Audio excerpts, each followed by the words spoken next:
Muy buenos días, un saludo muy especial. mwaramutse intasho zidasanzwe ku mukwiza butumwa Miguel Benjamín Marine n'umugore we Rusi muka Benjamín aribo bari muri anniversaire uyu munsi zitandatu kwa kabiri zitandatu zo kwa mbere mu mwaka wa 2026. Imana bahezageze imigisha yo mu ijuru no ku isi muri uno mwaka mushasha ukomeze kuba umugisha udasanzwe kwishengero ryose ry'umwami kubiri wibanga wabizera hamwe no mubiri wabizera bakomeze kuba abubufasha bwose kuri bose n'igikorwa cyose cyo mwakino gihe cibuye gomye mfuruka hamwe n'ikiringo cy'ubwami.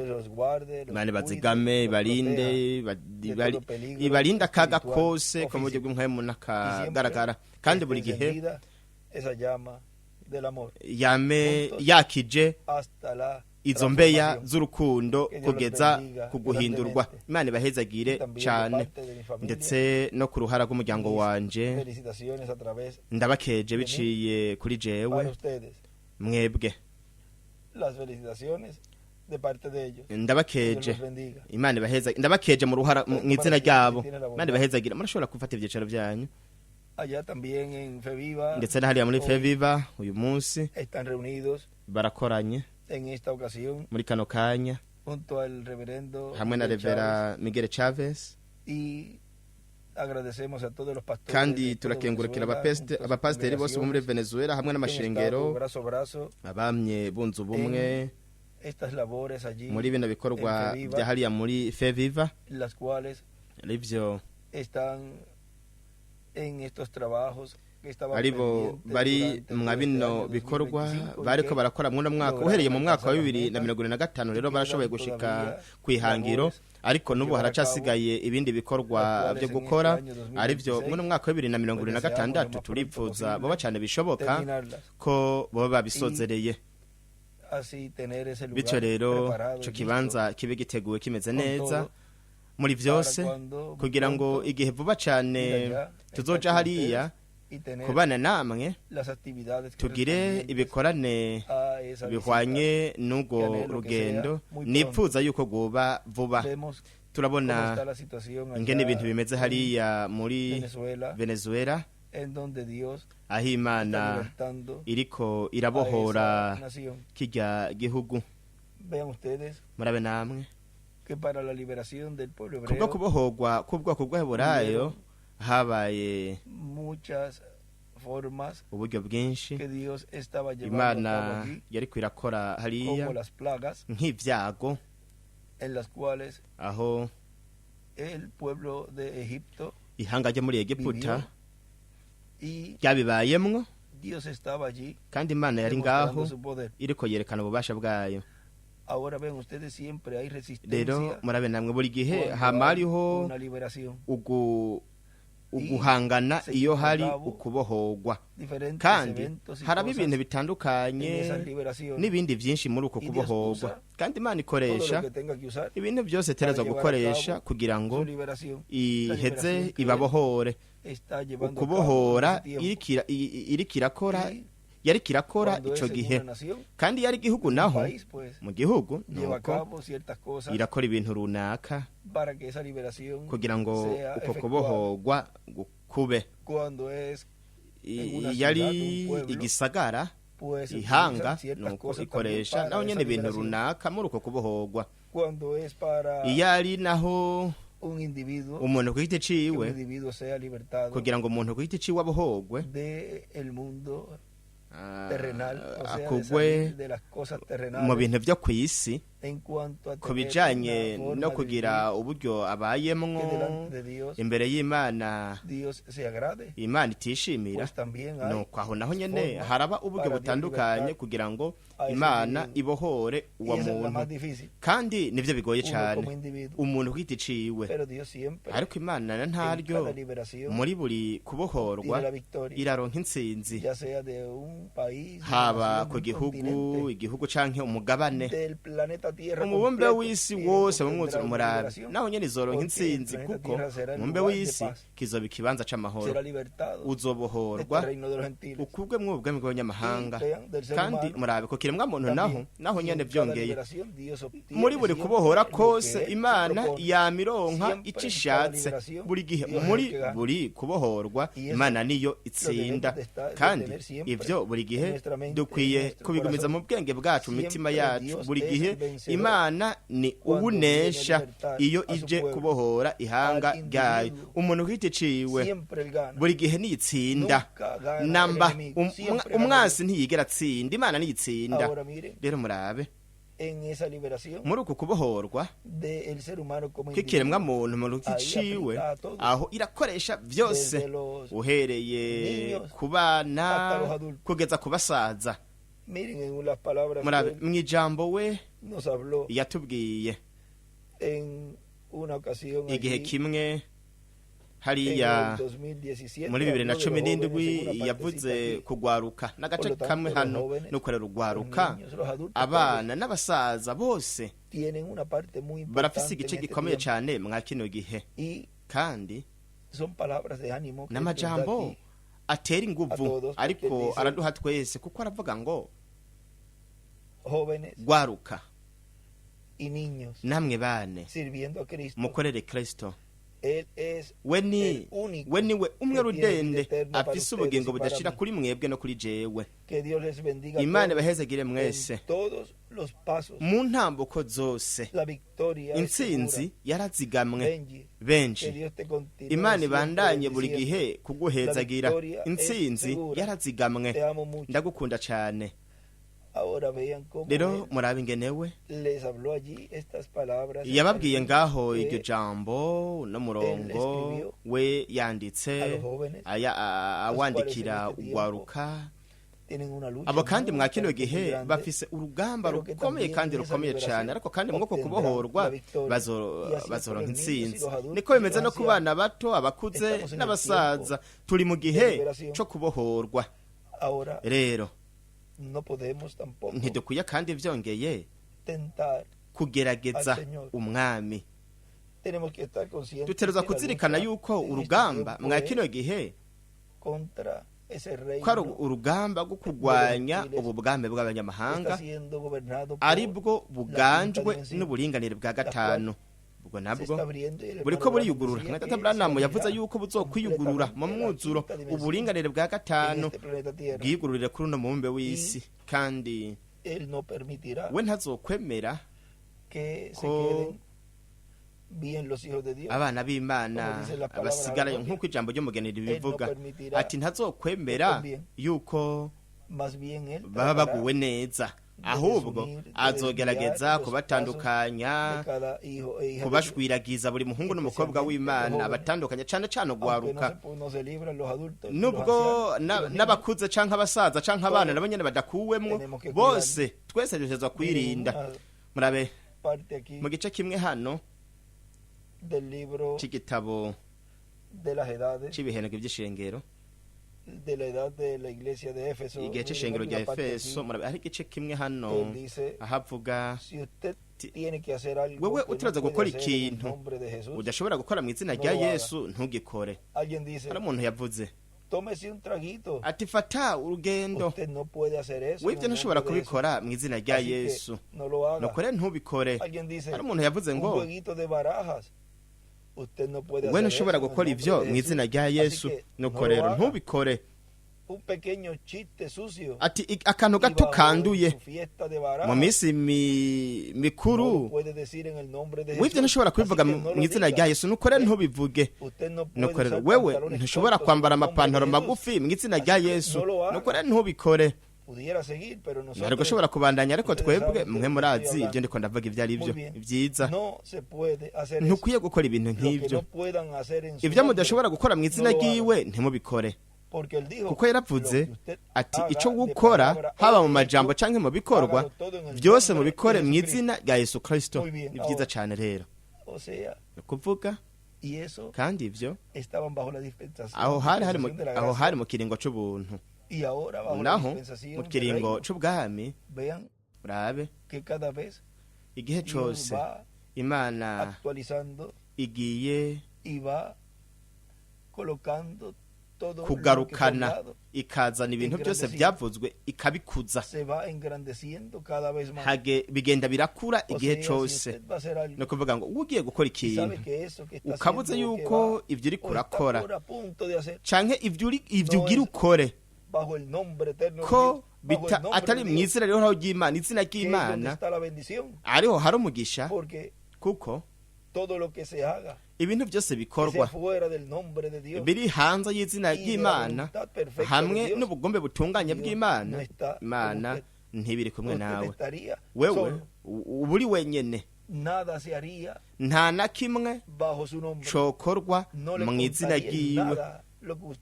Niyo haruri ikintu na kimwe we woba uri kurakora, kuvuga ngo woba uri wenyene uriko wishira mu maboko ya Sekibi. Ejo nijoro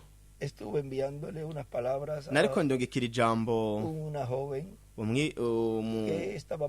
umusore umwe yari kaca mu ngorane, kandi namwibukije amajambo ya mwenda Tabranamu igihe yatubwira kwa wa mugore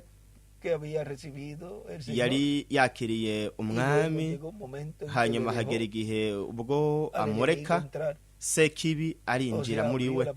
No kuvuga ngo yaruguruye urugi, ivyo yakoze ntiyabikoze mu izina ry'umwami. Wewe yagiye kure, yaritandukanije na mpwemu w'Imana. Rero reka ngire pause, twashobora gushiramwo ako kajambo ngahe gati na hagati, kuko sinavuze izina ryiwe, naramwandike, sinzi ko twashobora kugashiramwo, ahubwo ni nkuko nariko ndamwibutsa ako gakuru tubwirwa na mwenda Tabranamu, nuko ngiye kugashiramwo ngaha muri no audio. Amajambo ndayafise, bene data baca bagashira hagati na hagati, hanyuma ndaza guheza mbandanye nyaga namwe, nuko nsabikanye namwe aya majambo ndiko ndavuga mwa kano kanya. Nuko rero iri jambo tugira turishiremwo, hanyuma ndaza guheza mbandanye hanyuma. Imana guhezagira ijoro ryiza. Ndakwibutsa rondera inyigisho aho navuze kuri wa mwigeme umwe yari afise ubuzima bwo gutamba, yari mwigasi yo gutamba. Umugabo wiwe, mugenzi wiwe nawe nyene yari mwico kirere c'imisi mikuru no gutamba n'ibindi. Nuko mu gikorane kimwe we yarakiriye umwami, yarahindukiriye umwami, aramwakira nk'umukiza wiwe. Kuri uwo munsi nyene yaciye abatizwa, agenda anezerewe ko yari yamweguriye ubuzima bwiwe nyuma yo kuba umwigeme yaciye mu bibazo n'ibindi. Hanyuma yarafite icyo cipfuzo cyo guhinduka, ariko ikintu kimwe nigihe umuntu abikoze abikuye ku mutima, umuntu akegurira ubuzima umwami. Buri kintu cyose kiba muri iyo nzira umuntu araheza akaraba, kabona ati bisi vyiza, ati nta nubwo nkwiye kubijamwo, kuvuga ngo kubifata nko kubigerageza ngo reka ndabe.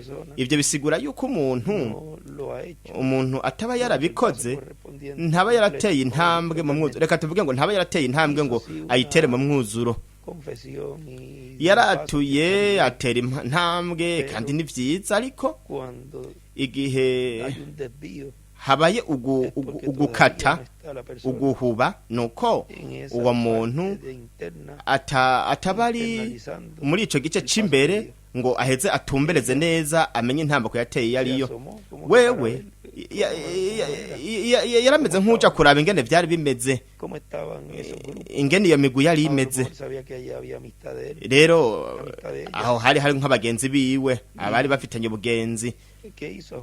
None niki yakoze? Yaruguruye murabe yuko ivyo mu karorero muri ako karero wewe yarakunda gutamba niki yakoze yaruguruye niki yakoze yararetse se kibarinjira ubundi bushasha gute mu gushiraho akantu gato cyane iyo umuntu agize akantu gato mu kintu runaka nko kuronka inyungu mu kintu runaka reka tuvuge ngo ikintu cyo kwiyegurira mu kintu runaka tereka ndabe kijya kintu ko kimeze uwo ni se kibi we yaruguruye nuko atanabizi biravuga yuko yisanze ariko aratamba ni gute yashitse ngaho uhereye igihe yugurura urugi kugeza igihe yisanga ariko aratamba mu nkemu w'Imana yaciye amuvako none yamuvuye ko gute yamenye ko yamuvuye ko gute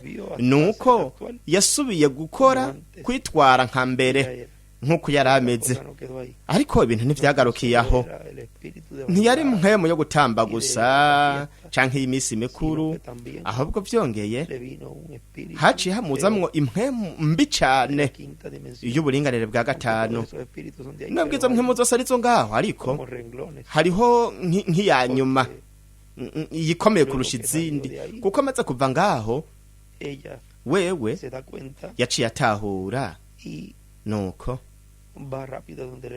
acaja n'ingoga kwa mwenda Abrahamu yiruka kuko yarazi ko yakoze ikintu kibi rero amakuru nuko igihe we yabitahura ko yari karatamba ivyanditswe biravuga yuko igihe mpemu ivuye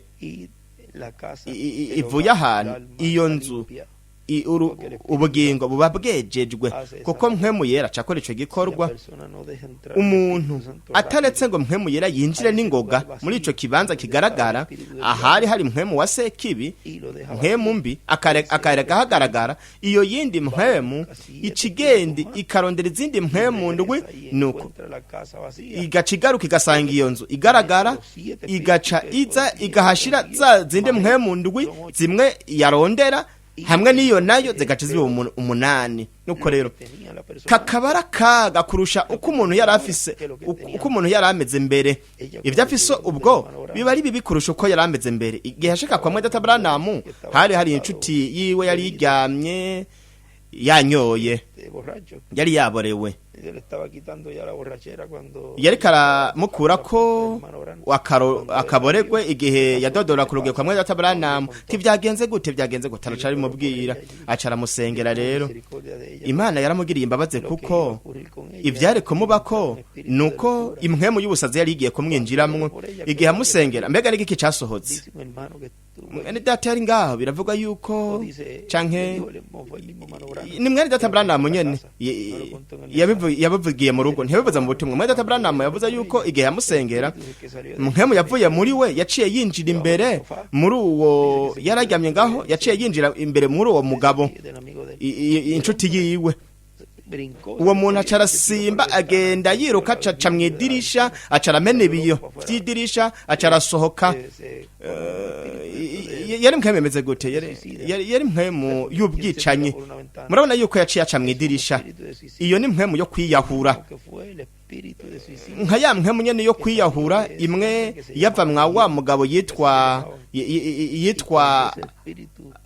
Legioni niko yitwa iyo mpemu igihe yamuvamwo yabwiye ati reka twigire mu ngurube reka kutubabaza Yesu muribuka ibyo byose yarabivuze uwo muntu iyo mpemu no kuvuga ngo ako kare iyo Legioni yaciye mubwiye ati reka twinjire mwaziga ngurube ivuga biciye mu kanwa k'uwo muntu Yesu acaravyemera igihe izo mpemu zaja mu ngurube mbega zaciye zigira iki izo ngurube zaciye zija kwiroha mu ruzi mu kiyaga urabona igihe cyose habaye hariho mpemu ya sekibi igacizana izindi mpemu hanyuma ibiza hanyuma n'ubwiyahuzi kwiyahura n'ibintu by'akaga bibi cyo gituma umuntu akwiye kwirinda cyane ukwijajara kuko impwemu zishobora kuza hanyuma nimbi cyane ko rero rondera izo nyigisho aho twavuze kuri ivyo hanyuma wirinde usenga Imana igufashe kugira ngo uve muri ibyo bintu byose ntuhe inzira sekibi ntuwo mwanya sekibi mu kintu na kimwe kugira ngo ntihagire ibintu bibi bikuzako. Ngira ndagusengere kugira ngo Imana igufashe kandi ikugendere buri gihe ushobore kubona imigisha Imana ifise mwa kino gihe ifitiye abana bayo, kandi sekibi ntazigera apfumbata amaboko kuko we ntashaka ko abana b'Imana baronka imigisha. Imana iguhezagire. Twumvirije rero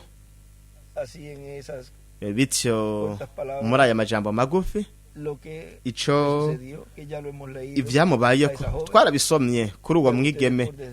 Murabe namwe kugira ngo dukate gato, we yararetse sekibi amwinjiramwo. Ntidushobora mwa kino gihe ca nyuma kwemera ko umwasi w'Imana yinjira. Mbega ashobora kwinjira gute?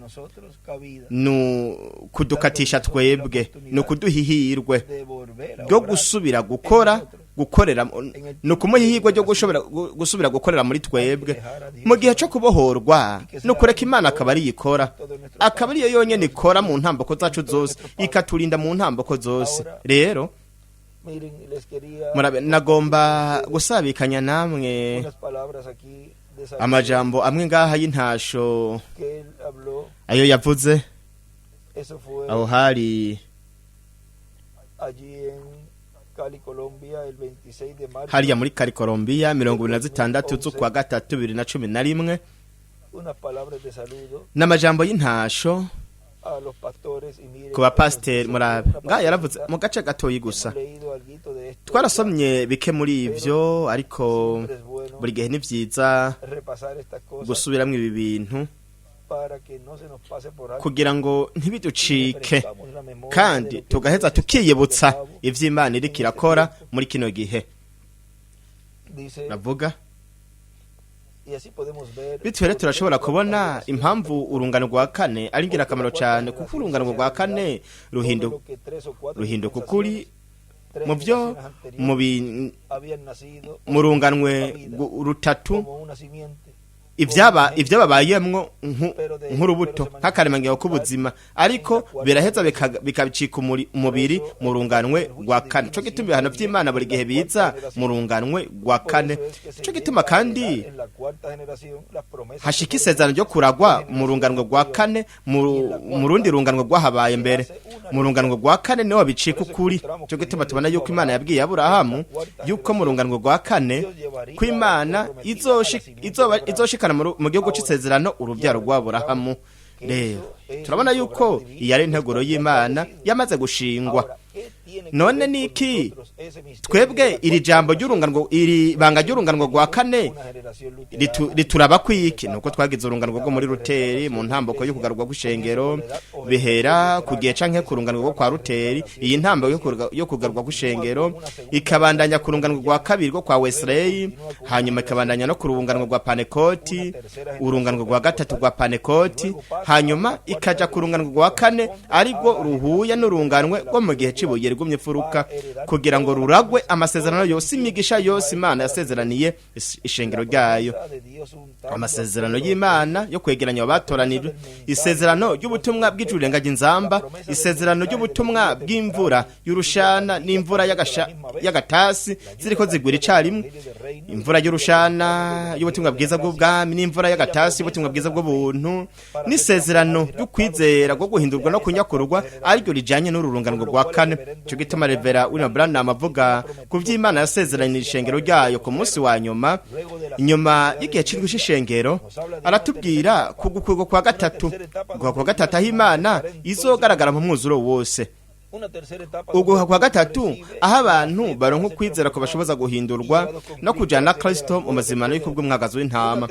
Uguha kwa gatatu aho imituragaro izobirikira turagara amajwi yayo, kuko imituragaro izotanga kwizera ko kunyakurwa kw'ishengero. Papuro rw'ijana 148 mu gitabo cy'imatanijwe no papuro rwa 17 mu gitabo cy'imirongo murongo wa 10:57 na 10:58 haratubwira kuri uko guha kwa gatatu. Haratubwira kandi ko gutotezwa kuzoza kwishengera umugeni.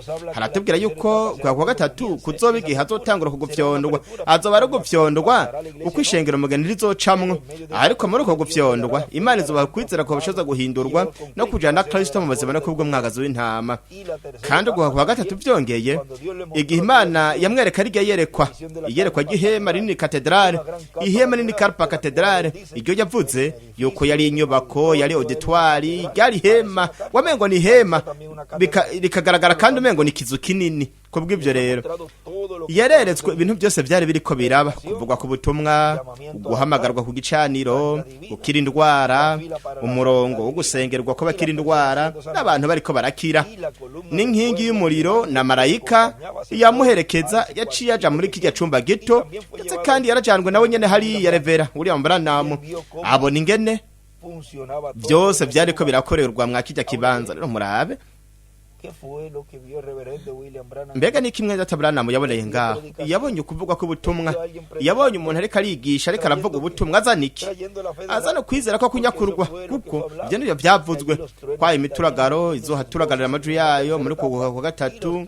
Kandi imituragaro icirimwo no kwizera ko kunyakurwa, ukwizera kugira ngo bahungu n'abakobwa b'Imana mwa kino gihe canyuma babohorwe, basohogwe, bakugwa ko no mu mube w'isi, ntibace mu mubaro mwishi. Ico rico gituma hari hema rinini karpa katedrale, ico gituma hari ugushitwa ku gatatu, ico gituma marayika yamweretse mu iyerekwa ivyari biriko biraba bibera mwabijya bikorane.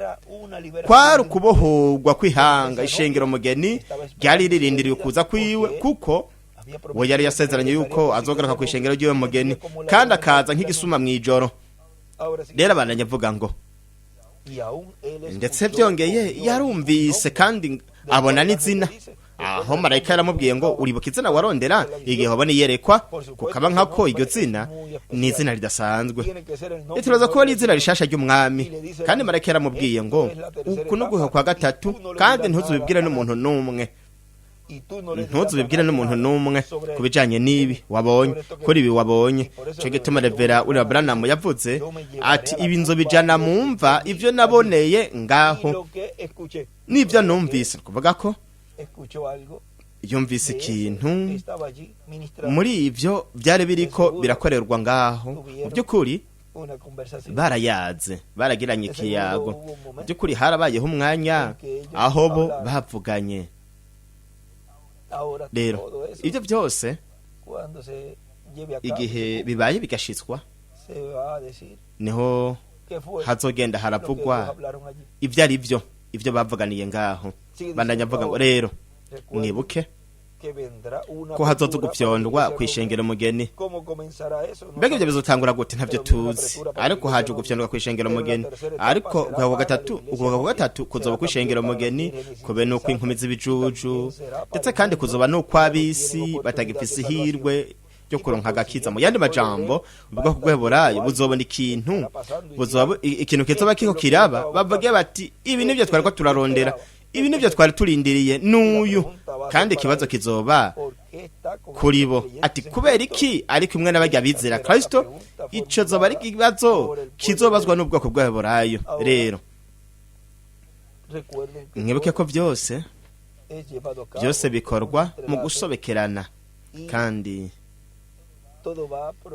byose bigenda birakurikirana buke buke kugeza bishitse nk'ijya ntambuko. Kandi ibintu byose n'intambuko zose Imana mpwemuyera azoba ariko aratera biciye mu iyo ntumwa n'iryo hanga, byose bire mu iyo nteguro yo kubohorwa.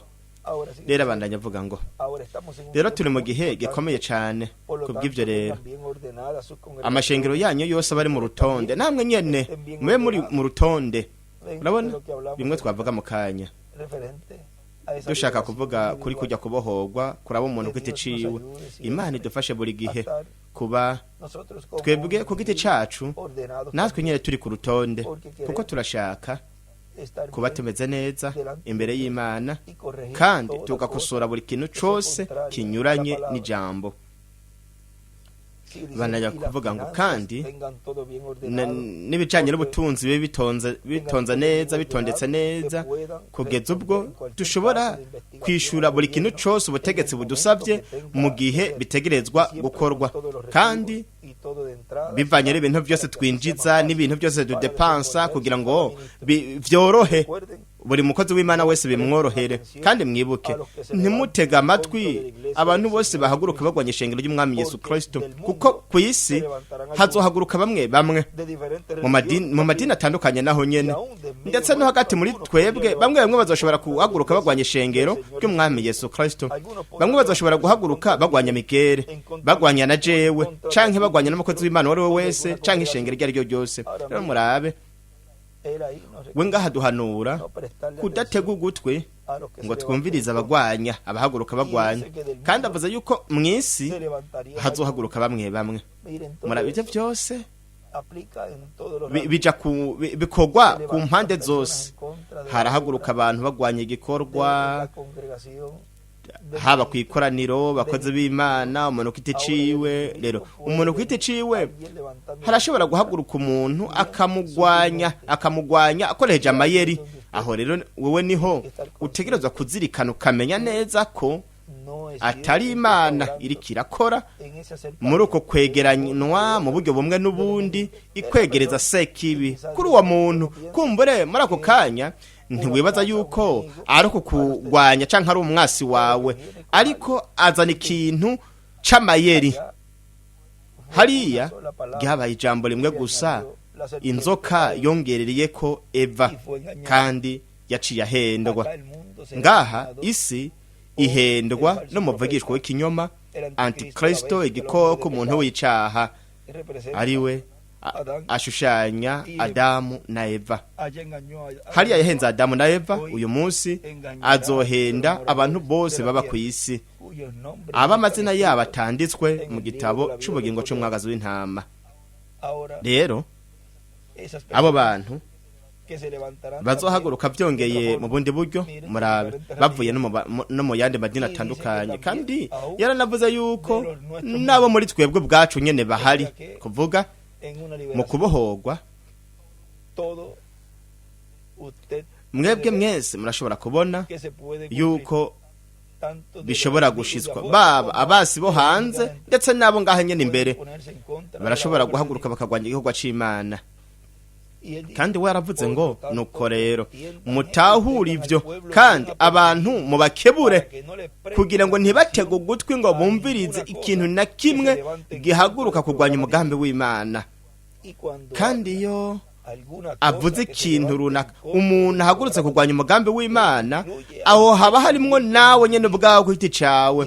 Imana iriko irakora integuro, umugambi muri wewe ku giti cawe. Ntutege ugutwi umuntu n'umwe ahungabanya igikorwa Imana iriko irakora muri wewe, kuko ni integuro n'umugambi Imana iriko irakora muri kuno kubohorwa mwa kino gihe ca nyuma. Umuntu giti ciwe, kuko Imana ikorana n'abanyamahanga, umuntu giti ciwe. Isirayeli ni nk'igihugu, ariko ngaho Imana iriko irakora igikorwa, integuro, umugambi wo kubohorwa muri buri watoranijwe w'Imana, bahungu n'abakobwa b'Imana. Nuko rero ntimutege ugutwi ngo mwumvirize ikintu na kimwe gihungabanya cotuma iyo nteguro uwo mugambi Imana iriko irakora, ico gikorwa co kubohora iriko irakora mu buzima bwawe. Ntutege ugutwi umuntu atuma cononekara, kuko urashobora kugira ingaruka hanyuma zishobora kukuza mu bwenge bwawe. Tiyonza kubimenya, iyo nza kubitahura, canke iyo nza gutega ugutwi nkumviriza, iyo ntaza kumutega ugutwi, ivyo ntivyari kumbako. Nuko agaca haza ibintu byo kwicuza. Ntitwipfuza ko haza ibintu byo kwicuza kubwo kwijajara ku muntu runaka, ahubwo tuzirikane, tumenye ko turiko turakora, ko Imana iriko irakora mwa kino gihe umugambi, kandi ko muri twebwe umwe wese muri twebwe umuntu giti ciwe ko iriko irakora integuro y'ukubohorwa. Bananya kuvuga ngo kubw'ivyo mu bitahure, kandi abantu mubakebure kugira ngo ntibatege amatwi ngo bumvirize ikintu na kimwe kigwanya umugambi w'Imana. Twese turipfuza guhindurwa, twese tuzobandanya imbere, kandi iherekwa ry'ihema rizoshitswa kuko ryarabonywe mbere. Ariko umwasi w'Imana azogerageza kubuza ngo ntihashitswe iherekwa ry'ihema, kuko aho ni imituragaro izoturagarira amajwi yayo, amenyekanisha ubutumwa bwiwe, ayishura amabanga yose y'Imana. ry'Imana ibanga ry'izina risha naryo nyene aho kwizera ko kunyakurwa ishengero ry'umwami Yesu Kristo kandi tuzohindurwa igihe abapfuye bizera Kristo bazozuka hanyuma tuzomara igihe gito iminsi iri hagati ya 30 na 40 turi mu mubiri mushasha kugira ngo tujane na Kristo mu buzima kubw'umwagazi w'intama rero murabe ingene we yatubwiye abifoboye ngaho akatubwira yuko hariho imituragaro izo turagarira amajwi yayo imenyekanisha ubutumwa bwiwe nambi imituragaro izo birekira turagarira amajwi yayo ngaho nuko Imana biciye mu w'inyama muri ico gikoresho Benjamín bo bavugishwa izo birekirazana uko guhishurirwa ihishuri banganye kimatane jacindwe ikoreshe jiki mbega nikizo birikira kandi nikizo birikira tangaza iryo banga kwishengero mugeni ikoresheje urufatiro igicaniro yasize mu nteguza yiwe yaravuze ngo ndiko ndashiraho igicaniro kugira ngo uwundi muntu azogihagarareko kandi ubwo n'ubutumwa buhishuwe buriko buramenyekana kuko turiko twinjira mu mwuzuro mw'ubwo butumwa bwo kubohorwa turiko twinjira mu mwuzuro muri ivyo bintu biri hagati y'imirongo aho we ariko aratwereka duhishurira ibanga ryiwe ibanga ry'Imana ibanga ry'uwariwe hamwe n'izina ryiwe hanyuma tuzobona ngene hazotangura kuba izuka benshi bararindiriye ikintu kizuka nzoja mwihema kugira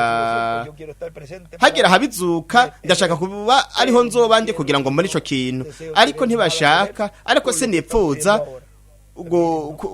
guhuza n'ikintu nakimwe kiko kirabubu murabe ntushobora gusimba intambuko kuko wewe utanezerejwe n'uburyo bwategekanijwe n'Imana kugira ngo ushike kuri uko gushitswa kwa nyuma wewe uteruza kuba uri mu ntambuko zose kandi ukazizera kuko kwiherezo uzokwankwa azashobora kuvuga ati nuko narindi mu bikorane byose ngaho kubera kisigaye kubera ko ibintu bihano by'Imana we ntiwizeye mu buryo bwategekanijwe bwashitsweho n'Imana we ntiwakiriye guhishurirwa kw'imituragaro we ntiwakiriye uwatumwe warungitswe wewe ntiwakiriye izina rishasha kubw'ivyo rero aho niho wewe wegukira aharamarira no kujyana isi z'amenyo ariko batarejwe n'Imana nabo umugeni abarindira ukuza kwiwe bobo bazoba bariko baramwakira bizera kuza kwiwe bazokwizera izina ryiwe rishasha nubwo batazoba bitahura mu mwuzuro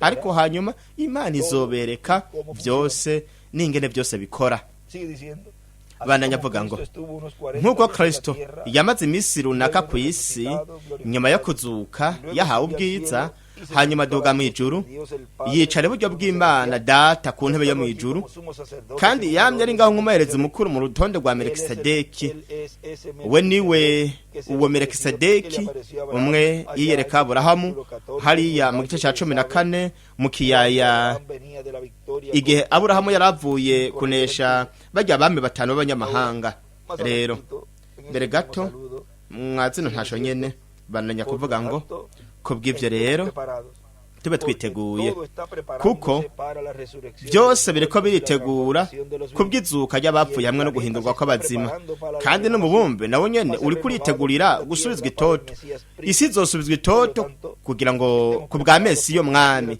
nuko rero twitegure kuko n'isi nayo nyene izotumberezwa biciye mwabijya bibazo vya nucleaire biriko biraduka kandi bizorangizwa mu ntambara ya gatatu y'isi intambara ya gatatu y'isi yose roho nyanganda twitegure n'amashengero yacu nayo nyene kuko turi hafi cyane kurusha uko twovyibaza hafi cyane y'agakiza kacu hafi cyane yo guhindurwa kwacu yukurwa mu mwuzuro kwacu hagiye kugaragara ihema nini karapa katedrale kuko byarabonywe kandi abantu bose bamye abari n'abazokwama bunzi bumwe n'iryo yerekwa ry'ubuvugishwa bafise yerekwa ry'ubuvugishwa ry'ivyeretswe revera uri wa Branham kwihema nini karapa katedrale iryo yabonye kandi yaribonye ririko rirakora kandi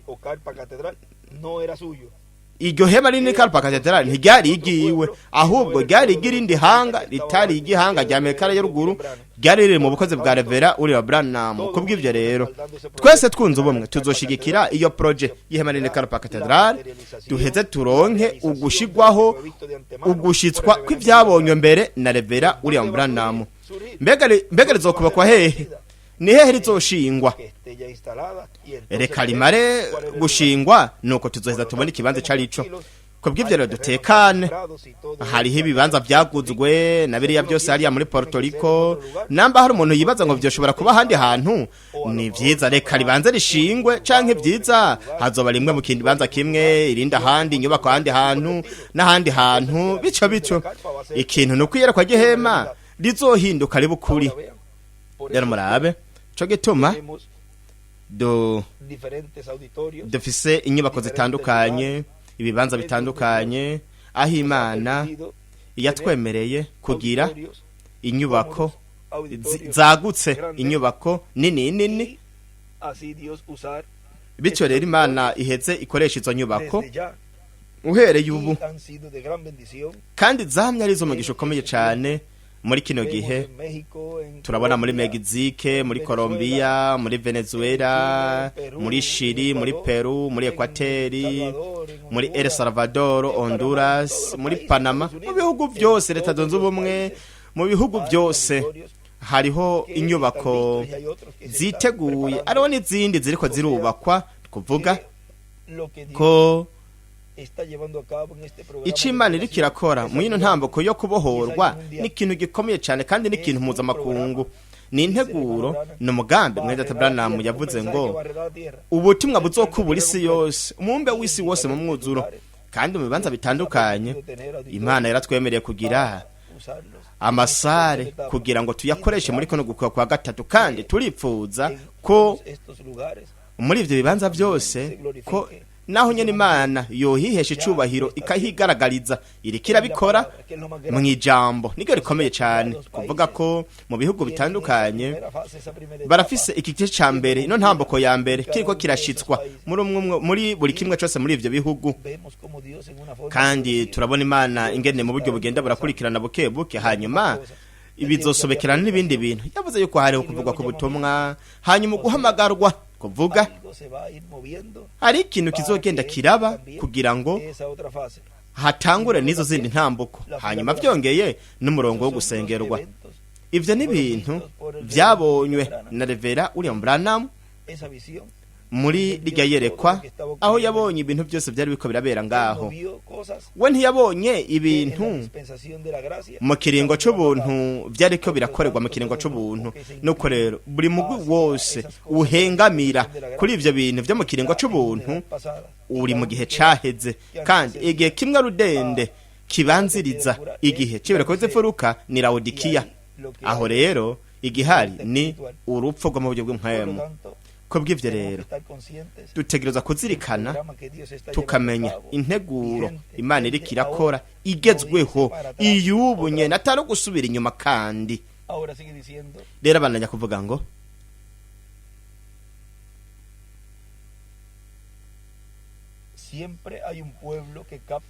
buri gihe hama ari ihanga ricakira ijambo ry'ubuvugishwa kandi rigakora kugira ngo rihinduke ukuri. Uko rero iryo ntiribikindi uretse ijambo ry'ubuvugishwa rishikijwe rihindutse ukuri. Nuko rero ko gushitswa ni jambo ni niko mwamagize riba rihindutse ukuri. Guhaguruka rero ugwanya ivyo, guhaguruka ugwanya project nk'iyo, ni uguhaguruka ugwanya Imana, ugwanya n'intebe y'ubwami y'Imana. Ubikora aba yashizwe nka wa murongo nk'umwe washigwamwo data nikora na Biramu. Nukuvuga ngo uhaguruka kugwanya mwa kino gihe n'abahagurutse bagwanya igikorwa cyo kubohorwa Imana iriko irakora mwa kino gihe, kugira ngo abana b'Imana baronke uko kubohorwa. Muraba aho bari, aho bashushanirijwe ni muri Datani Kora na Biramu, ndetse n'abandi bantu bagiye barahaguruka bagwanya Mose mu ncuro zitandukanye, n'abahagurukiye kugwanya Yosuwa n'abandi bavugishwa batandukanye, n'abahagurutse bagwanya Yesu harimo na Yuda Iskariyoti, n'abahagurutse kandi nk'akarorero bagwanya Nowa canke bagwanya Aburahamu, Isaka na Yakobo ubwoko bw'Aburayo, canke bagwanya Abeli ari we yari Kayini wahagurukiye kugwanya Abeli aramwica. Kubw'ivyo rero Abeli yari afise uguhishurirwa kw'integuro y'Imana y'ico gihe. Kayini nawe ntiyari afise uguhishurirwa na kumwe, yari yiyumviriye kuzana, yari yifondeye kimwe cyo kuzana igicaniro kiri kwa mashurwe n'ivyamwa, ariko Imana ivyo ntivyayinezereye. Kandi mwibuke yuko buri muntu wese afise amahitamwo, kandi mu nteguro y'Imana ntabwo hemewe ibintu byo ku ruhande. Imana ahubwo ikora integuro mu kino gihe cyo kubohorwa, kandi Imana yemera gusa uburyo bumwe bwategekanijwe, kandi nibwo yo nyene yitegekanirije. Ubwo rero nibwo ishigikira, ibindi bintu byose ntabyishigikira. Umwami ntabyashigikira, ashigikira kimwe gusa, nk'igihe igiye kuzanira ubutumwa abantu muri buri gihe na buri kiringo, ishigikira intumwa imwe rudende, kuko umwami uhora ntacazokora atabanje kubira akabanga abasavyi bavugisha Amosi 3:7 n'umwe gusa. Nuko rero habaye hariho benshi, mwabo benshi aturuza kuba hari umwe w'ukuri, ntashobora kuba amajwi menshi atandukanye. Rero abantu kuvuga ngo Kayini yari afise uguhishurirwa na kumwe, yari yifondeye kumwe kugira ngo ategure igicaniro kiriko amashurwe n'ivyamwa, ariko Imana ivyo ntiyavyishimiye, kuko amashurwe n'ivyamwa ntibikuraho ibyaha, n'amaraso ya Yesu Kristo ntiyatwoza ibyaha. Kandi yarashushanijwe mu maraso y'umwagazi w'intama Abeli yatanze nk'ikimazi. Murabe aho hariho uburyo bwana bwategerejwe n'Imana kugira ngo twegere Imana. Imana ishitse integuro yayo ico gihe, ni nako bimeze no mwakino gihe cacu. Kubw'ivyo rero mwakino gihe cyo kubohorwa, mwino nteguro yo kubohorwa, haba umuntu giti ciwe ndetse n'umubumbe w'isi wose mu mwuzuro, tubandanye imbere tudacitse intege, tuzirikane yuko hari integuro, kandi ko turi gice ciyo nteguro, kandi twirinde ivyo kwijajara, tugabe twitwararike buri ntamboko zose. Ese Imana yo turinda kandi ikatuzigama mu mwaka wa 2026 mu ntamboko zose, kandi yishimire inezererwe ahantu hose dushobora kuja. No kuvuga ngo itwereke imbere y'igihe, kandi turinde idukebure, iduhe ico cipfuzo cuko naba tugiye gukosha yo ngaho idukebure, mpemu yera atwongorere aho dushobore kumenya yuko twari hafi kugururira urugi sekibi, kandi Imana yadufasha buri gihe kuyihimbara. Vyiza kuri jewe ryari ihigwe dasanzwe gushobora kuyaga namwe hariya, mwebwe mwese mukoraniye hariya muri Feviva Valencia Venezuela, kandi tuzobananya gusengera Venezuela. Imana yobananya gukora. Mwibuke ko ivyo byose biboneka yuko bigenda birakorwa mu buryo bugenda burakurikirana, nk'uko buri gihe Imana yamye igenda irakora igihe cose. Ariko ijambo murabe ryaravuzwe uhereye 2024, nta na kimwe cari kiri ngaho, nta kimenyetso cari gihari yuko ivyo bizoba, ariko haravuzwe ijambo, abantu baragizera, abandi barashobora kunegura ivyo intumwa y'Imana yavuze, ariko buri gihe hama hari habanegura, abantu banegura n'ibindi. Twebwe ico turiko turakora ubu, turanezerewe ko iryo jambo ritakorokeye hasi, nako bizoba igihe cose bigenda biragaragara neza. Iri jambo intumwa izoba iriko iratangaza, igenda iravuga, ibintu bikagenda birashitswa, bigenda bishitswa kugeza ubwo mu mwuzuro hazoshitswa. Igikuru cyane turindiriye arico arizuka hamwe no guhindurwa, kandi ibyo byose ni kubw'ijambo bivuzwe. Ni nk'igihe hariho ahantu, hanyuma tuzoharondera aho yavuze yuko igihe wewe ugiye gusaba amazi umuntu, wewe utegereza gufata igikombe aha ayo mazi aha ayo mazi aza kuja ayo we bariko baraguha, ariko we urashobora kuvuga ati jewe iki gikombe ntikinezereye, ati yashire ngaha, wewe uteze amaboko umuntu yasuka ngaho nyene, none ayo mazi bica bigenda gute? Aca seseka ku maboko ku maguru yose, nuko ntuheze ngo uyafate uyanwe. Wewe utegerezwa gufata igikombe icayo mazi ariko arazanirwa wewe ashigwamwo, utanezerejwe n'ico gikombe. Rabi ikiri ngo rabe kiri inyuma y'ico gikombe, rabi kiri imbere mw'ico gikombe. Ayo mazi niyo ukeneye kuko uranyotewe, nuko rero fata ico gikombe. Byo bavyiza ufashe igikombe imbere yuko hashitswa ivyuwo muntu vya wa muntu w'umutunzi yashaka gusa urutoke rujobetswe mu mazi ko Lazaro aruzana akarubushira ku rurimi rwiwe, mu gihe hariho ugwavya igikombe uwo muntu yahawe, uwo muntu guzuye amazi, guzuye umubatizo wa mpwemu yera kubw'ubugingo bwiwe. Gifate ico gikombe, kuko hanyuma uzokwipfuza urwo rutoke rudibitswe mu mazi kugira ngo barugushire ku isonga ry'ururimi, mu gihe ubu ufise ihirwe ryo guhaza inzara yose, inyota yose mu bugingo mu mpwemu no mu mubiri. muri ano mazi ari mu ishengero yuzuye mpwemu yera. Urupapuro rw'ijana na 34 cimatanijwe igihe no mpwemu yera dufise uyari hagati muri twebwe ubunyene, uyo ahari ameze nka mpwemu yera niyo yagera ubwo yambara umubiri muri Yesu Kristo. Nuko rero tuzomwimika nk'umwami w'abinuganza baganza, we ariko araguha amazi y'ubugingo budashira, kuvuga ngo ugo gwavya guzuye. Fata ico gikombe, ntutinye,